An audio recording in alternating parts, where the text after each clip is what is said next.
दरअसल बात ये है मैम, मैंने 2025 जब मैं मेरा ये यूनियन का 25वां साल चल रहा था, तो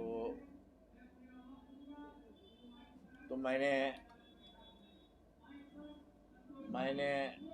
उस समय अपने तमाम गार्डन नीच मटिया उसके रहने वाले लोगों को मैंने एक प्रेस कॉन्फ्रेंस किया था और अपने 25 साला दौर का तमाम बातें मैंने हैंडबिल और डायरी के जरिए लोगों को जनाया था कि मैंने 25 साल में क्या क्या किया, क्या क्या नहीं किया। एम्बुलेंस का मैटर था, काफ़ी दिनों से एम्बुलेंस मेरे इसमें ही था और मैंने अपने हैंडबिल में 25 साल का हैंडबिल में ये डायरी में मैंने ये कहा था कि मैं आवाम को एक फ्री जाने आने का एम्बुलेंस का सुविधा मैं दूंगा।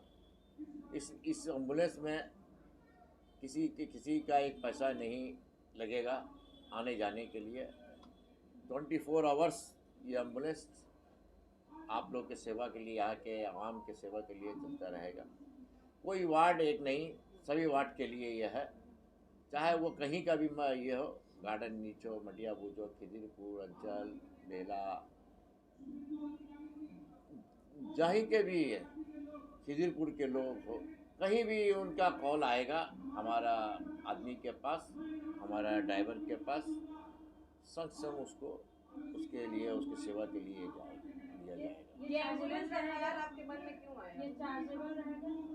सब कुछ नहीं चार्जेबल नहीं, मैं फ्री है ना। इसे किसी आवाम को एक पैसा देना होगा, ना किसी आवाम को कुछ नहीं देना होगा। हेल्पलाइन नंबर हो कुछ तो इस तरह? दरअसल बात है, मैं चाह रहा था कि काफ़ी दिनों से बहुत लोग परेशान थे।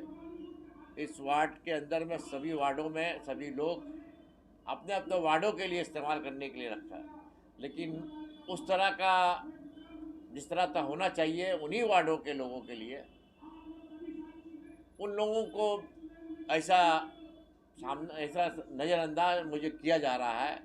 रहकर भी बोल रहे नहीं है, ड्राइवर नहीं है, नहीं है, वो नहीं है।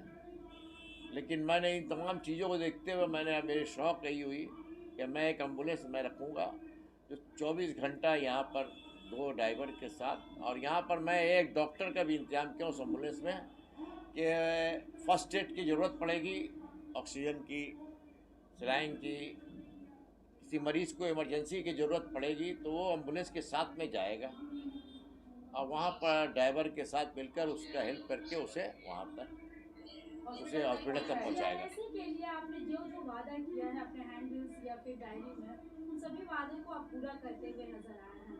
क्या ये सेवा जो है सिर्फ वहाँ के मजदूरों के लिए होगा? नहीं, ये तमाम गार्डनिज, मटिया बुरुज, खिदिरपुर अंचल हो, बेला हो, किसी ज़रूरतमंद के लिए ये कोई वार्ड नहीं है, ये कोई ये नहीं है, एरिया नहीं है, तमाम लोगों के लिए फ्री ऑफ कॉस्ट। तो ये आपके खिदमत खल्क का ये भी एक पार्ट है। जैसा आप लोग समझ लीजिए।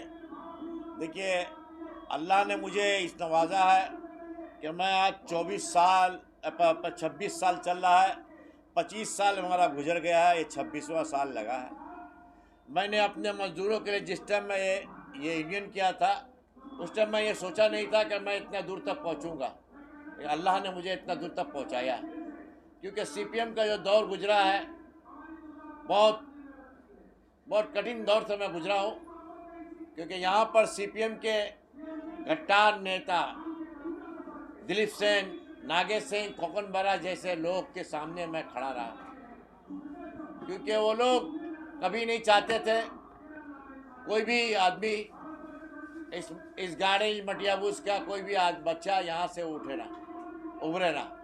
लेकिन मैं इन लोगों की हर जख्म को सहते सहते मैं यहाँ तक आज 26 साल का दौर गुजर गया। और जिस टाइम आज हमारी सरकार आई है, इससे पहले मैंने 10 साल सीपीएम के साथ मैं वो लड़ाई लड़ा हूँ कि जो आदमी को बताने के नहीं हो सकता, क्योंकि जिस टाइम सीपीएम 235 सीट लाया था, उस टाइम यही बोलता था कि आप कोई नज़र आ जाएगा तो मैं उसे ये कर दूंगा।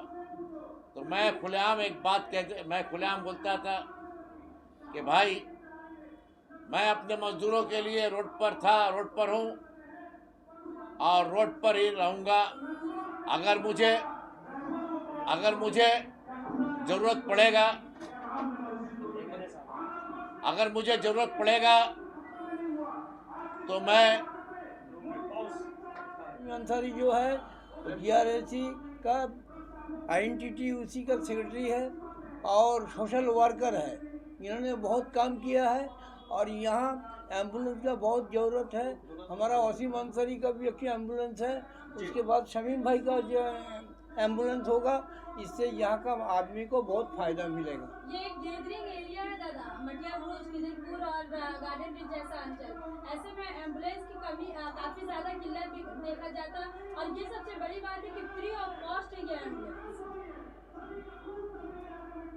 मतलब फ्री ऑफ कॉस्ट है ये एम्बुलेंस। मतलब कि अनेक भीड़ भाड़ एरिया है और यहाँ पर कसीर आबादी वाला एरिया है, मोस्ट पॉपुलेटेड एरिया है, तो इसमें इनका सेवा भी और भी ज़्यादा फायदेमंद रहेगा। तो इसके बारे में 2-4 जुमले आप बोल दें। देखिए, तो उनका जो एम्बुलेंस का जो सर्विस चालू किया है, ये तो बहुत ही बड़ा काम है और इससे यहाँ का जो गरीब आदमी जो अस्पताल में जाता है उनको पैसा देने का ताकत नहीं है, इससे यहाँ फ्री सर्विस मिलेगा। इससे बड़ा काम और क्या होगा। मटिया बुरुज का जो आदमी, यहाँ कॉन्जेस्टेड एरिया है और घरों बस्ती है, यहाँ बहुत आबादी है और हर एक टाइम पे उन लोग को सुबह शाम रात को अस्पताल जाने का जरूरत पड़ता है। खालिक मुल्ला साहब, मैंने शमीम अंसारी साहब से बात की तो उन्होंने बोला कि हर हालत में मैं अपने एरिया से खालिक मुल्ला साहब को लीड दिलवाऊंगा। इसलिए खालिक मुल्ला साहब ने लास्ट 10 साल, इससे पहले 5 साल 15 सालों में काम किया। क्या कहते हैं इसके बारे में? देखिए, शमीम अंसारी जो है, हम 2006 में भी कॉन्टेस्ट किया था एकदम। वो टाइम में भी उनको वाम फ्रंट के टाइम में उन्होंने हमको हेल्प किया, हमको बहुत ज़्यादा से ज़्यादा यहाँ वोट करवाया। उसका 2016 में जब तृणमूल कांग्रेस का प्रार्थी हुआ वो टाइम में भी किया। 2021 में हमको भी हेल्प किया, हमको इलेक्शन में बहुत तरह के काम किया है, जिससे हमको 1,20,000 वोट से यहाँ की आवाम जिताया था। शमीम अंसारी का बहुत बड़ा योगदान है हर बार के इलेक्शन में, जो उन्होंने आपको सपोर्ट किया। और एक बार अभी फिलहाल ही उनको एक इंटरव्यू में बोलते हुए देखा कि बंगाल में अब्दुल खालिक मुल्ला जैसे विधायक नहीं है। इस पे क्या कहना चाहिए?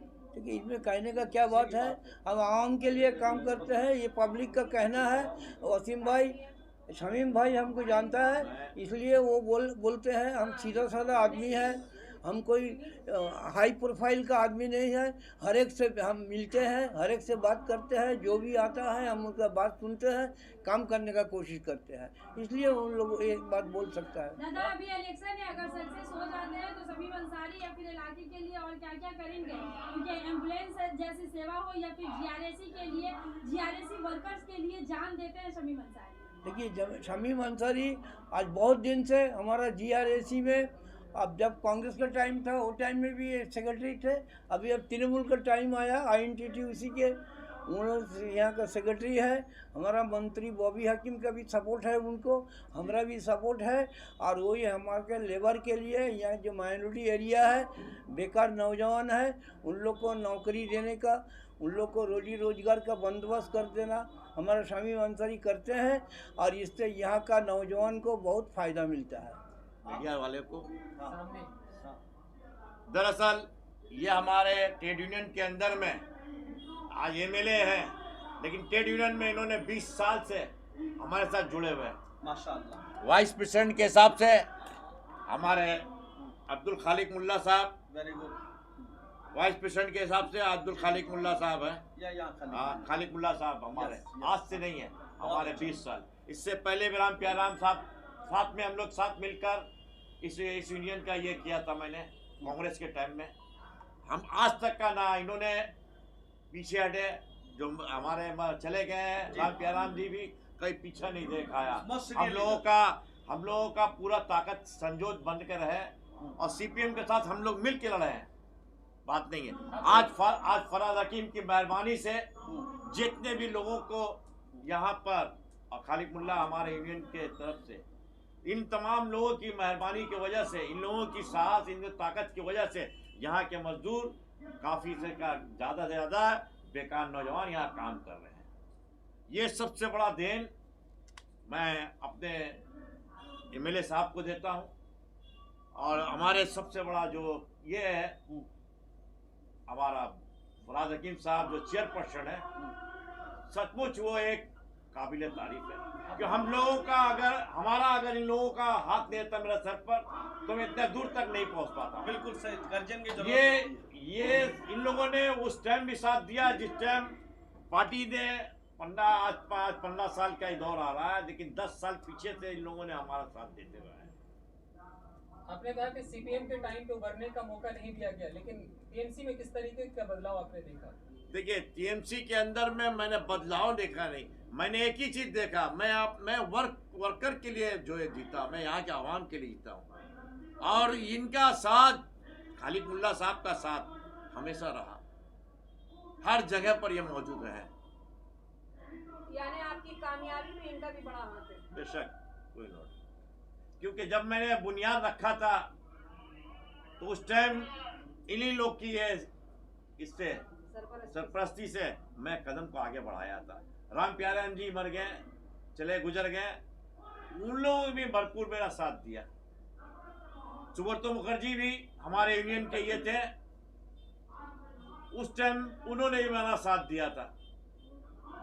लाल बहादुर सिंह स्टार्टिंग में हमारा प्रेसिडेंट वही बने थे जब मैंने यूनियन का बुनियाद रखा था, लाल बहादुर सिंह, उसके बाद सुब्रतो मुखर्जी, उसके बाद हमारे आज भी वाइस प्रेसिडेंट अब्दुल खालिक मुल्ला जी हैं, आज भी। आखिरी में कुछ जुमले शमीम अंसारी के बारे में किस तरीका से?